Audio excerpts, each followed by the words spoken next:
वैसे अपन ने अब तक सारे विश्वविद्यालयों के अमेंडमेंट किया और वो अमेंडमेंट लगभग अपन ने सब में स्वीकार किया।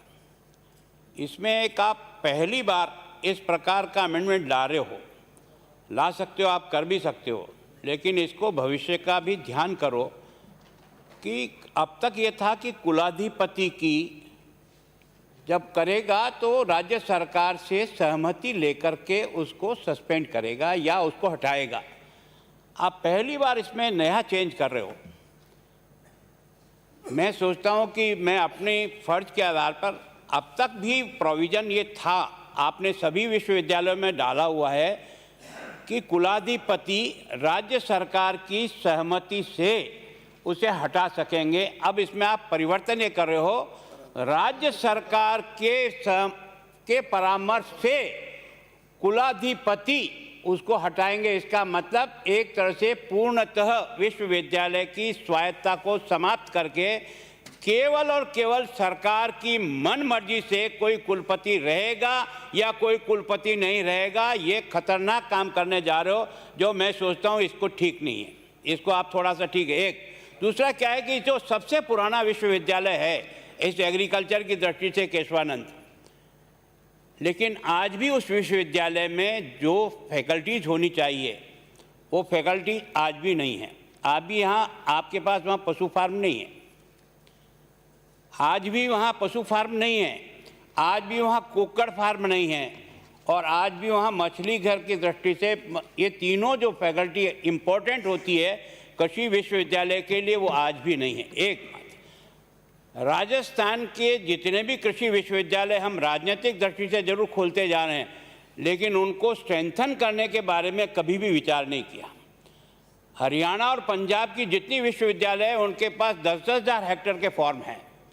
हमारे पास विश्वविद्यालय का नाम तो ज़रूर है, विश्वविद्यालय भी है, लेकिन विश्वविद्यालय के फार्म के नाम पर जीरो, कुछ भी नहीं है। जो सबसे पुराना विश्वविद्यालय मेरा था, जो आगे चल कर के केशवानंद के नाम से हुआ, वो उदयपुर कृषि विश्वविद्यालय था।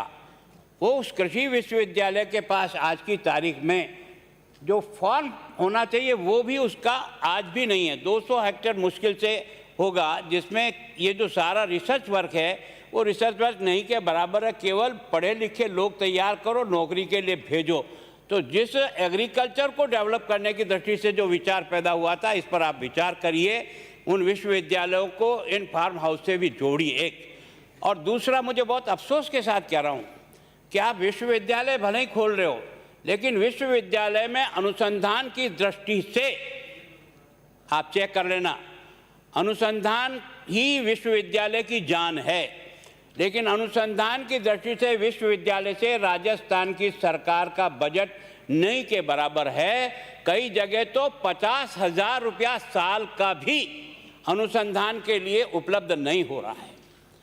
मैं आपसे निवेदन करना चाहता हूं कि हम अगर राजस्थान के विश्वविद्यालय के द्वारा राजस्थान के एग्रीकल्चर को एक नया विकास का रास्ता देना चाहते हैं, तो आपको इस अनुसंधान से इन लोगों को जोड़ना होगा। अब आपने संशोधन कर दिया, ये तो कर दिया कि आपको खोजबीन कमेटी होगी। एक खोजबीन कमेटी कब तक निर्णय करेगी, इसके बारे में कहीं प्रावधान नहीं है। अगर आप किसी भी संस्था का खोजबीन कमेटी बनाते हो तो टाइम बाउंड तो करो कि 4 महीने में खोजबीन कमेटी अपना पैनल बना देगी, या 2 महीने में बना देगी, 6 महीने में बना देगी। कोई पैनल बनाने का और बनने के बाद भी कई समय तक, वर्षों तक निर्णय नहीं हो पाता विश्वविद्यालय का। आज भी राजस्थान में आपने देखा होगा कि विश्वविद्यालय के कुलपति नहीं हैं। कई बार आपने और मैंने देखा है कि एक कुलपति को 3-3 विश्वविद्यालय का चार्ज दे रखा है। तो मैं सोचता हूँ इस संस्था को आप गिराने का काम मत करो। इन संस्थाओं के द्वारा राजस्थान का शिक्षा का स्तर उठाने का प्रयत्न करो।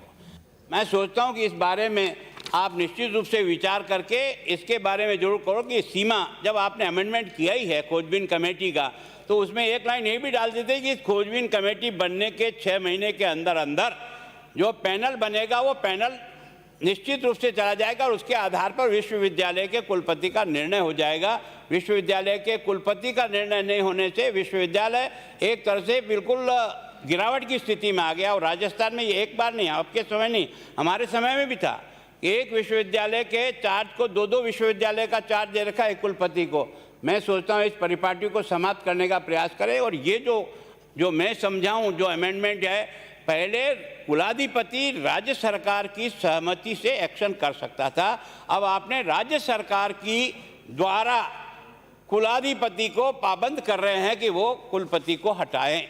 ये है। मंत्री महोदय। सभापति महोदय, जो नेता प्रतिपक्ष ने जो भी सुझाव दिए हैं, बातें कही है, वो सब ठीक है, उस पर गौर करेंगे। पर कुलाधिपति के कार्य में सरकार का कोई हस्तक्षेप नहीं होता। ये बात सही है कि जो आपने बातें कही है उसका निश्चित तौर पे विभाग और हम ध्यान रखेंगे, और जो बातें आपने सदन में रखी है निश्चित तौर पे उन पर विचार किया जाएगा।